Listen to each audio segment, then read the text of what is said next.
you may want to go and use one of the large language models that are on the market. And we selected what we feel is the best one with OpenAI and ChatGPT. Bonsoir à tous, je suis Chris et aujourd'hui nous allons explorer ensemble pourquoi Apple a littéralement explosé au cours du dernier trimestre, nous offrant un rendement incroyable de 22%. Depuis le début de l'année, l'action préférée de Warren Buffett a fait ceci. En seulement 6 mois, elle a enregistré une augmentation de seulement 9%. Et je dis seulement parce qu'elle a en effet sous-performé le S&P, qui a enregistré une hausse de 15% en 6 mois, notez bien. Cependant, nous avons réalisé une augmentation de 22% en seulement 3 mois. Vous voyez, nous avons investi dans Apple quelque part autour des plus bas de mars. Mais vers le 10 juin, quelque chose s'est produit et son prix a grimpé au-dessus de $200, atteignant des sommets historiques. Et c'était bien sûr nul autre que la très attendue conférence mondiale sur la technologie d'Apple pour WWDC 24. Lors de cet événement, Apple a annoncé de nouvelles fonctionnalités et applications basées sur l'intelligence artificielle. Et naturellement, cela n'a pas laissé les investisseurs indifférents. Au fait, AI ici ne signifie pas intelligence artificielle, mais Apple Intelligence. Oh Apple, avec ton branding. Donc aujourd'hui, nous verrons exactement pourquoi le cours de l'action a explosé en juin. Nous analyserons si elle reste une excellente opportunité en ce moment. Mais nous examinerons également si Apple peut servir de bouclier d'investissement, même en cas de crise économique plus large. Parce que, oh oui, Apple avait finalement un as caché dans sa manche que selon moi peu ont pleinement apprécié. Et c'est pourquoi le marché n'a pas entièrement intégré les perspectives pertinentes dans son cours de bourse. Examinons cela en détail ensemble. Je ne suis pas un conseiller en investissement ou juridique. Toutes les opinions exprimées dans cette vidéo et sur cette chaîne en général sont uniquement les miennes. Elles ont pour but de vous divertir. Ne suivez pas les conseils en investissement ou juridique d'une personne sur Internet. Effectuez toujours vos propres recherches. How do you look at AI as Apple? Well, we've been executing with AI for a long time. Right. It's at you're wearing a watch. It's at the root of the watch. I mean, you think about things like crash detection, fall detection, things like AFib, and all of this kind of stuff is machine learning at the end of the day. Vous voyez à quel point Cook est à l'aise, à quel point il est à l'aise pour diriger la conversation là où il le souhaite. Par exemple, en remarquant l'Apple Watch de son interlocuteur et en se concentrant sur cela.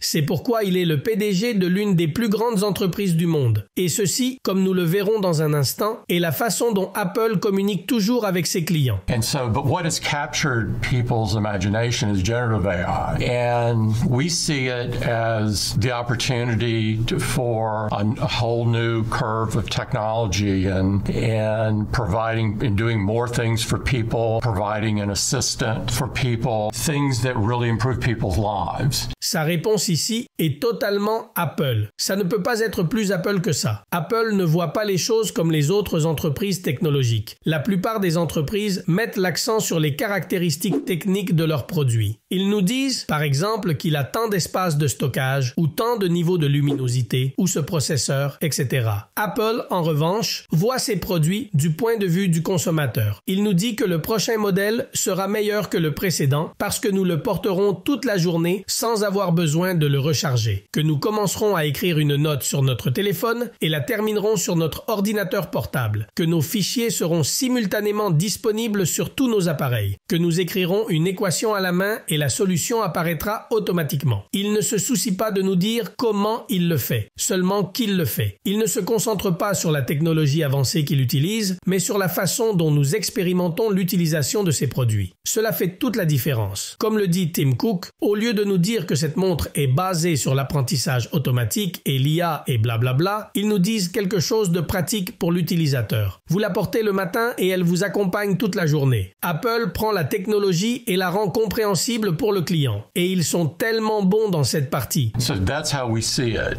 There's obviously, it's not without downside, and so we approach it very thoughtfully. And as you heard, we have always been focused on privacy. And so privacy is a very key tenet of our thrust into AI. C'est la clé de l'état d'esprit d'Apple. Il aborde le marché différemment, plus prudemment, après avoir mûri. Il ne se soucie pas d'être le premier à découvrir quelque chose. Il se soucie d'avoir le meilleur produit. Il prend une idée, l'améliore, la polie et la présente mieux aux consommateurs. Apple est un innovateur dans l'usage, pas dans la technologie. Quelque chose de similaire s'est produit lorsque l'unique Steve Jobs a introduit le premier iPhone sur le marché. Il y avait déjà de nombreux téléphones avec des écrans tactiles, mais Apple a apporté le meilleur. Et le reste est de l'histoire, comme on dit dans mon village. C'est leur approche et c'est ainsi qu'ils tuent la concurrence.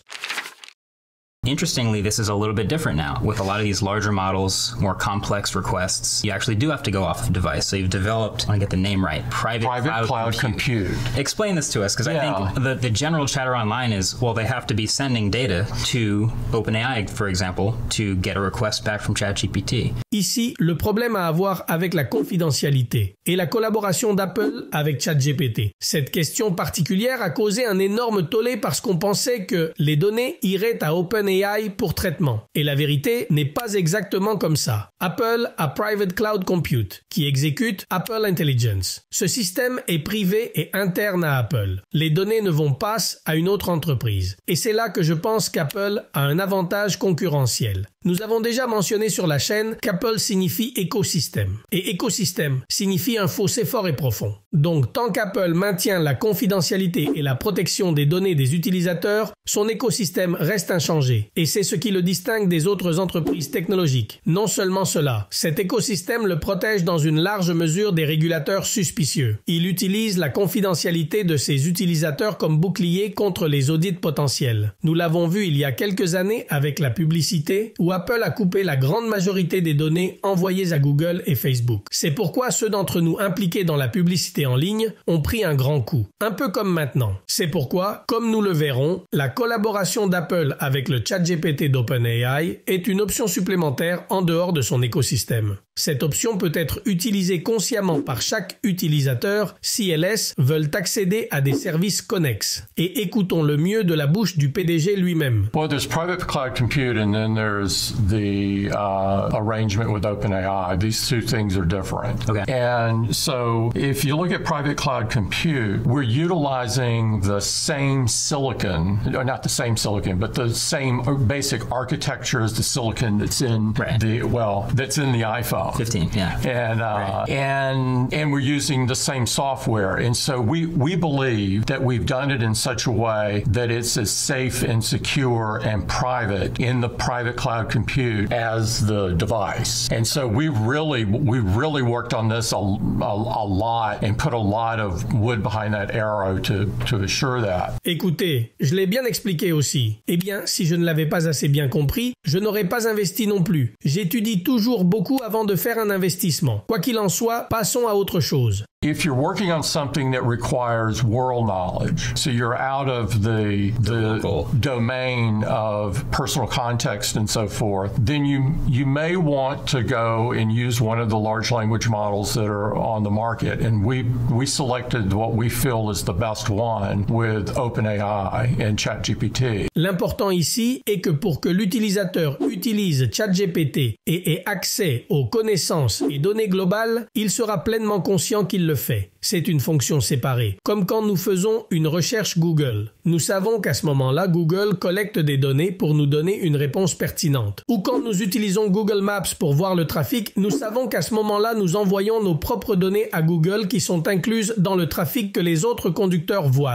Quelque chose de similaire se produira avec OpenAI lorsque nous utiliserons le produit ChatGPT. Au fait, ce qui m'a vraiment impressionné, c'est qu'OpenAI ne gagnera pas un centime de cet accord. Ceux qui ont des appareils Apple pourront utiliser la version la plus à jour de ChatGPT complètement gratuitement. Il n'est pas improbable qu'à l'avenir, Apple soit payé par chaque fournisseur d'IA pour avoir une place sur ses appareils. Ça semble fou? N'oublions pas l'accord de 20 milliards de dollars par an avec Google pour être la page de recherche par défaut sur les appareils Apple. Cette position par défaut sur les appareils Apple vaut de nombreux milliards. Nous avons dit qu'Apple est un maître en ces choses. Cette interview se poursuit pendant encore plusieurs minutes, mais nous aurions besoin de 3 vidéos supplémentaires pour la couvrir en profondeur. Nous nous sommes concentrés sur les points clés qui, selon moi, feront grimper l'action Apple à moyen terme. Et pourquoi crois-tu cela, Christo? Me demanderez-vous maintenant. Expliquons-le. Récemment, Apple avait noté un ralentissement de ses revenus globaux. Et il y en avait pas mal qui se sont précipités pour dire que les jours d'Apple étaient à compter. Et heureusement pour nous, ces prédictions catastrophiques ont fait mouche et nous avons trouvé une opportunité d'acheter lors de la baisse de mars. Bénissons les prophètes de malheur pour nous donner de telles opportunités. Quoi qu'il en soit, le point est que ce sentiment a maintenant changé. Vous voyez, toutes ces nouvelles fonctionnalités d'IA annoncées par Apple fonctionneront uniquement sur leurs nouveaux appareils. Spécifiquement pour les téléphones, ils fonctionneront sur l'iPhone 15 Pro et les modèles ultérieurs. Je ne sais pas si vous réalisez ce que cela signifie pour les futures ventes d'Apple. Les ventes totales d'iPhone, d'iPad et de Mac vont sans aucun doute monter en flèche. C'est la prochaine grande étape dans l'écosystème d'Apple. Et tôt ou tard, nous voudrons tous être intégrés. Mais j'ai le 13 et il fonctionne très bien. Oui, mais vous ne pouvez pas avoir Apple Intelligence. Et cela seul suffira à faire changer des millions de personnes d'appareils. De plus, tôt ou tard, nous serons obligés de mettre à niveau nos autres appareils également. Nous serons obligés de mettre à niveau notre Mac, notre Apple Watch, etc. afin de communiquer avec notre nouvel iPhone. Nous avons dit que tout a à voir avec l'incroyable écosystème d'Apple. C'est ça le pouvoir d'Apple. Et nous ne l'examinons pas d'un point de vue consommateur maintenant, ce qui est complètement stupide de dépenser des milliers d'euros en appareils. Nous l'examinons d'un point de vue investissement, où Apple convaincra des millions de personnes de faire des achats connexes. C'est pourquoi maintenant de nombreux analystes comme Wedbush pensent qu'Apple finira par conquérir le marché de 4 billions de dollars liés à l'intelligence artificielle. Une fois de plus, ce n'est pas celui qui creuse pour trouver de l'or qui gagnera de l'argent, mais ceux qui leur vendent des pelles. Voyez Nvidia et Apple. Et ce n'est pas seulement la croissance des ventes de matériel. Comme prévu, il y aura également une énorme croissance des revenus des services d'Apple. Des revenus qui montrent déjà une croissance et ont des marges bénéficiaires folles. N'oublions pas que les marges bénéficiaires nettes d'Apple sont uniques au niveau mondial. Parce qu'il a ce qu'on appelle un pouvoir de fixation des prix. Le consommateur est prêt à payer ce petit extra pour participer à l'écosystème technologique le plus puissant en ce moment. C'est pourquoi je reste extrêmement optimiste quant à l'avenir d'Apple. C'est pourquoi c'est l'une des plus grandes positions dans mon portefeuille public. J'ai investi 4 000 directement dans l'action Apple, mais j'investis aussi régulièrement dedans via VUAA, qui suit les 500 plus grandes entreprises d'Amérique. Eh bien, parmi ces 500 entreprises, Apple a la deuxième plus grande position avec un pourcentage de 6,2%. Par conséquent, au total, Apple occupe environ 5,5% de mon portefeuille public. Pour ceux qui veulent maintenant me suivre dans ce mouvement, l'action Apple est disponible sur Freedom 24 qui est également le sponsor de la vidéo d'aujourd'hui. Nous nous inscrivons à Freedom 24 via le lien dans la description pour une action gratuite. Nous allons sur le terminal web. Entrez le symbole boursier de la société que vous souhaitez acheter. Nous cliquons sur acheter et voilà, nous l'avons. De cette façon, vous êtes sûr d'utiliser une plateforme fiable et vous soutenez activement et complètement gratuitement cette chaîne. Et bien sûr, vous obtenez également une action gratuite d'une valeur allant jusqu'à 700 $. Et comme toujours, si vous voulez avoir mon avis sur les marchés tous les matins, rejoignez ma chaîne Telegram via le lien dans la description. C'est une analyse des marchés qui ne passe jamais sur YouTube, alors oui, inscrivez-vous à la newsletter, c'est gratuit. Merci beaucoup à tous d'avoir regardé cette vidéo, j'espère qu'elle a été utile et je vous reverrai la prochaine fois.